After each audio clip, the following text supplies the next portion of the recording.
শিৱায় নমঃ ওম শিৱায় নমঃ ওম শিৱায় নমঃ।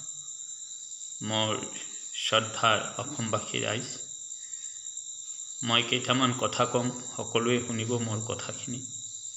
কথা হ'ল যে আমাৰ ভাৰতবৰ্ষ যেতিয়া স্বাধীন হৈছিল আৰু ব্ৰিটিছক যেতিয়া খেদিছিল, সকলোৱে জাতিয়ে সহযোগ কৰিছিল।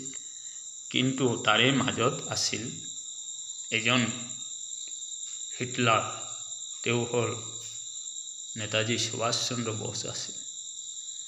আৰু যেতিয়া নেকি ইংৰাজ যেতিয়া ভাৰতৰ পৰা বাধ্যতা হ'ল যাবৰ কাৰণে, তেতিয়া কৈ গৈছিল যে আমি কাৰো ভয়ত যোৱা নাই, মাত্ৰ নেতাজী সুভাষ চন্দ্ৰ বোসৰ কাৰণেহে আমি আজি ভাৰত এৰিব লগা হ'ল।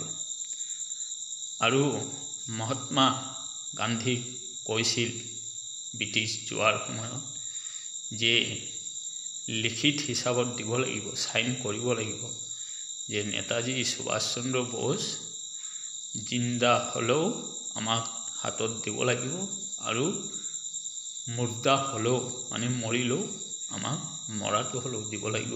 আমি ব্ৰেইনটো চাম যে তেওঁৰ মাথাত কি আছে।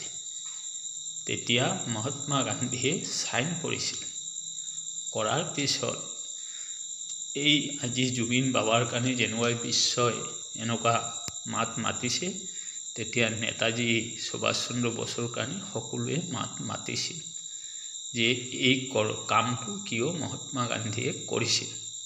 তেতিয়া এটা আইন বনাইছিল যে নেতাজী সুভাষ চন্দ্ৰ বোসৰ কথা যোনে ওলাব তেওঁকহে এৰেষ্ট কৰিব। তেতিয়া কি হ'ল, মানুহ ভয়ত এই কথাটো আৰু উল্লেখ নকৰে।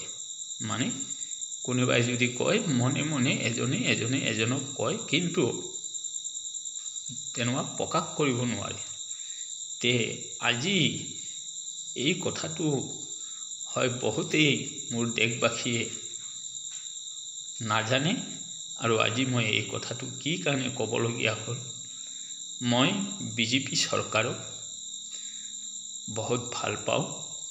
আৰু প্ৰথম যেতিয়া ভোট দিছিলোঁ, মই বিজেপি চৰকাৰকহে ভোট দিছিলোঁ, আৰু বিজেপি এৰি মই কাকো ভোট দিয়া নাছিলোঁ। লাগে বিজেপি হাৰক, কিন্তু মই ভোট তেওঁকহে দিছিলোঁ। আৰু কি কাৰণে দিছিলোঁ, অটল বিহাৰী বাজপেয়ীৰ কাৰণে দিছিলোঁ, যে তেওঁক মই মহান বুলি ভাবোঁ, আৰু তেওঁৰ কাৰণে মই ভোট দিছিলোঁ। তে এতিয়াও মই বিজেপিক বহুত শ্ৰদ্ধা কৰোঁ, বহুত ভাল পাওঁ, আৰু বিজেপিৰ কাৰণে মই বহুত মানুহৰ লগত কথা বতৰাও কওঁ আৰু প্ৰচাৰো কৰোঁ। তে কথা হ'ল, এই কিছুমান ঘটনাৰ পৰা মই বিজেপিক অকণমান বেয়া পাবলগীয়া হয়। যে জোনমণিৰ কেছ এটা, আৰু এটা বৰ্তমান আমাৰ জুবিন বাবাৰ কেছ। জুবিন বাবাৰ কেছটো যাতে নেতাজী সুভাষ চন্দ্ৰ বোসৰ লেখীয়া নহয়, কিয় তেওঁ এই দেশত যে আমি আজি আজাদী পাইছোঁ, তেওঁৰ কাৰণেহে আজাদী পাইছোঁ।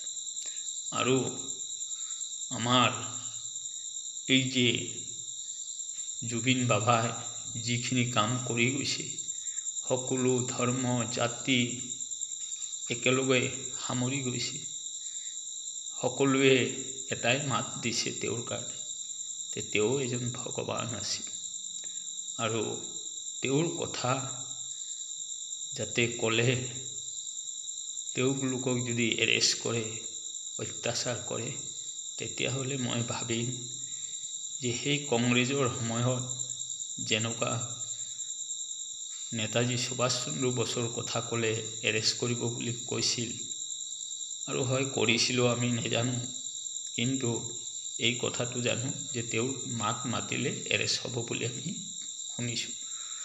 তে এই তেনেকুৱা যাতে নহয়, যদি হয় তেতিয়াহ'লে এই হৃদয়খনত বহুত দুখ লাগিব, কিয় বিজেপিক বহুত ভাল পাওঁ আৰু মই বিজেপি চৰকাৰক ক'ব বিচাৰোঁ, অসমৰ মাননীয় মুখ্যমন্ত্ৰী ছাৰকো ক'ব বিচাৰোঁ যে আপুনি উচিত যাতে ধৰ্মৰ বিচাৰ কৰে আৰু সদায় ধৰ্মত চলিব, ধৰ্মৰ বিচাৰ কৰিব, দোষী যাতে হাৰি যাব নোৱাৰে আৰু দোষীক যাতে কঠোৰ শাস্তি হয় আৰু ৰাইজৰ যি আপোনাক আজি বহুমূলীয়া ভোটটো দি যে আপোনাক মন্ত্ৰী বনাইছে, কোনে বনাইছে?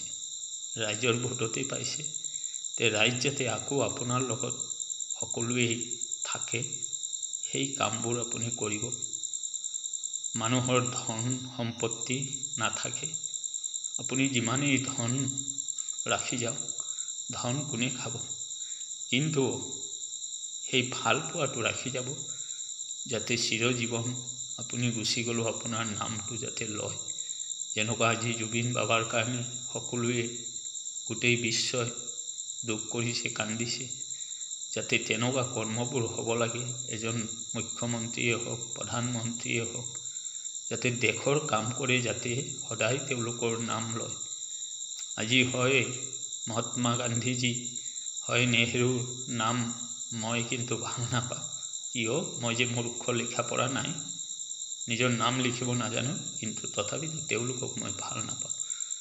তে মই সেইখিনিয়ে কওঁ যে আপুনি উচিত বিচাৰটো কৰি ৰাইজৰ এই হৃদয় বুকুত জুই যে জ্বলি আছে, এই জুইটো যাতে আপুনি নুমাব পাৰে।